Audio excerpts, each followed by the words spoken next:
Bajaj bike लानो गोसो गुदुं सुबुंफोरनि थाखाय गाहाम खौरां।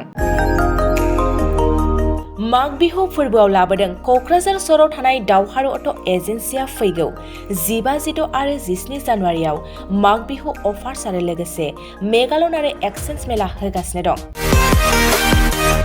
बायगिरि बिथांमोना एसेल' बिबांनि रां होग्रोनानै गाव गावनि लुबैनाय बाइकखौ बायनो हागोन।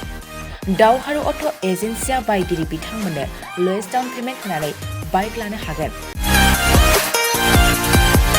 नोंथांमोना क'क्राझार सहराव थानाय दावहारु अट' एजेन्सि श'रुमजों लोगोसे कारिगाव फेस्टिभ आउटलेट आरो दतमा फेस्टिभ आउटलेट आरो बडगाव फेस्टिभ आउटलेट ब्रान्च श'रुमावबो होबाय थानाय माग बिहु अफार्स आरो लोगोसे मेगालन आरो एक्सचेन्ज मेलायाव फैनानै नोंथांनि लुबैनाय बाजाजनि बाइकखौ लांफैनो हागोन।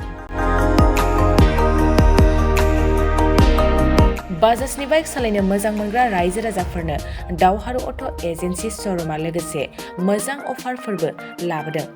बेफोरनो जाबाय 5 लिटार पेट्रल फ्रि, गंनै हेलमेट फ्रि, बाइक बायगिरिफोरनो फ्रि एसेसरी गिफ्ट हरनाय जागोन आरो एक्सचेन्ज खाबुआबो एभेलेबेल जागोन। मोजां खाबुबो होबावदों। 500 रां होग्रोनानै गोसोबायदि बाइकखौ आवग्रिना दोननो हागोन।